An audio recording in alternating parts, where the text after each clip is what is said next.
So I'd like to talk a little bit about how you first came to love film. I got into film because I had an artist in my family who no one recognized as an artist, no one encouraged to be an artist, never practiced art, but my Aunt Denise Amanda Sexton had an artist's heart. And she grew up, was born in Compton in 1950, in South Central in 1950, grew up in Compton, went to Dominguez High School in Compton. And, you know, the family did not encourage her to do all of the things that she had in her heart. Afraid for her, wanting her to be okay in this world. And so she went to nursing school, and so she became a nurse.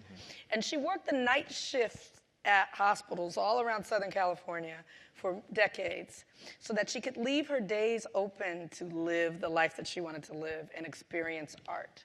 So she became a huge patron of the arts. Plays, book readings, and music and movies most of all. And so her love of art, when I think about her, you know, as I've had to process her passing in the last 10 years, I think about all that she might have done if she had been encouraged to actually practice art. But she found joy in patronizing it, and she passed that along to me. And so early on, we would do things that, you know, most people in Compton weren't doing.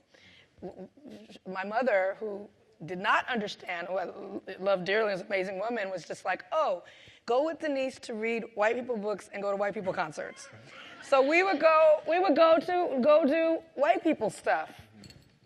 Book readings, you know what I mean? Or the play in downtown L.A. that seems so far from where we lived, right? I mean, 'cause it was another world away, you know. Minutes-wise, it's a half hour.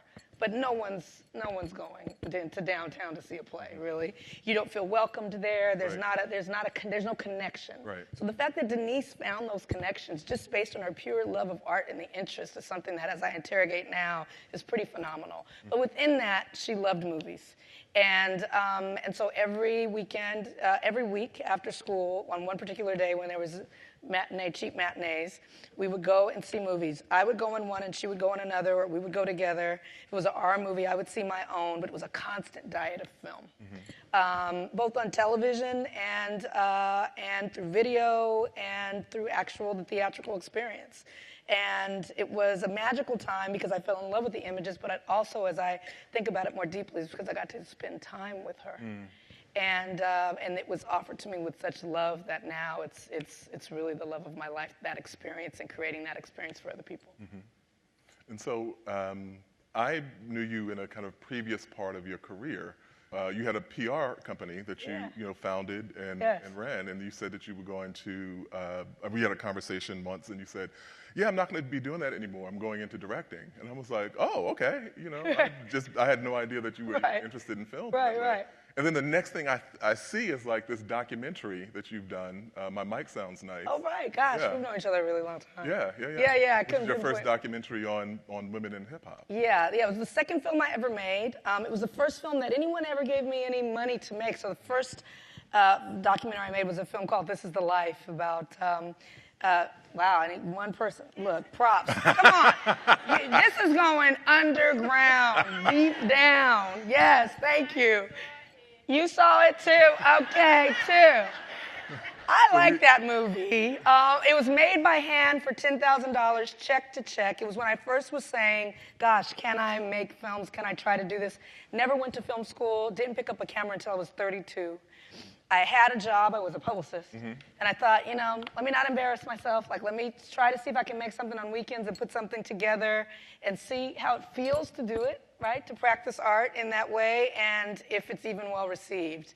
And so it was just the baby steps to get up to a certain moment. I think a lot of people see Selma and like, oh wow, she came from nowhere.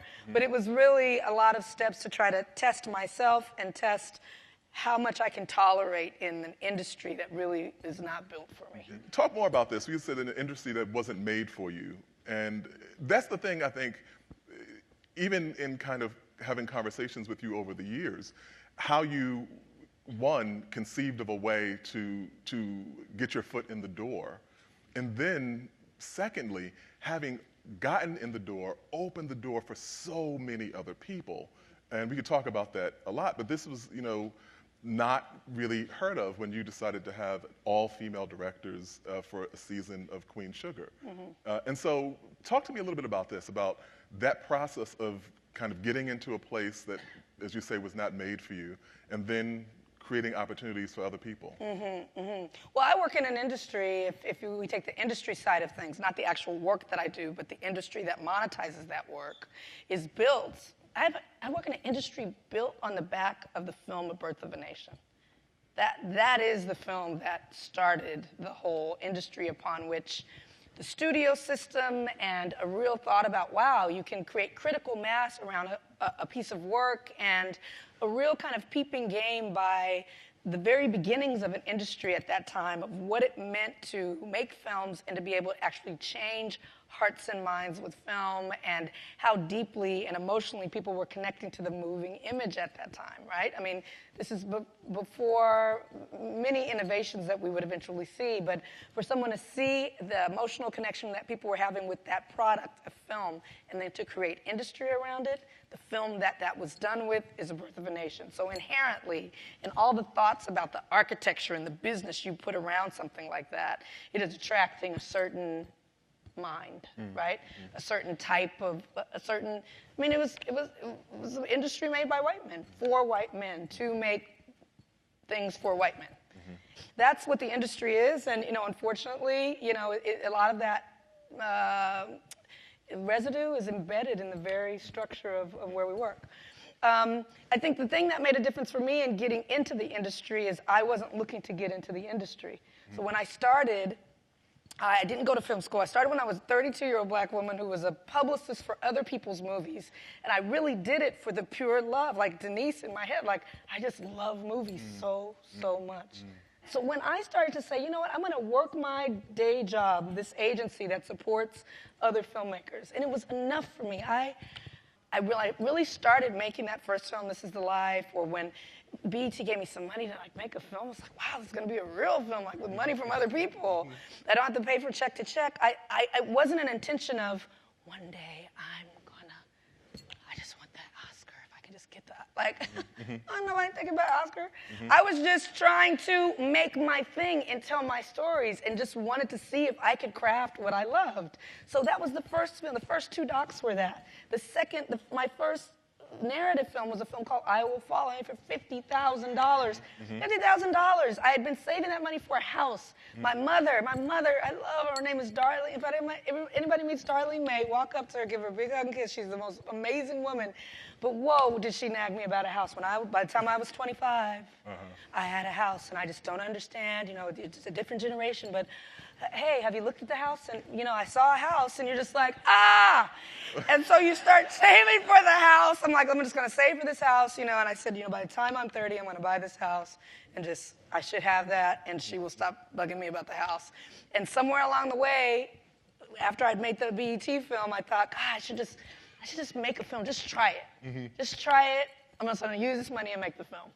So I didn't buy the house. I bought a career instead, I say, and now I'm buying her a house. But that's what I told her when I bought her house.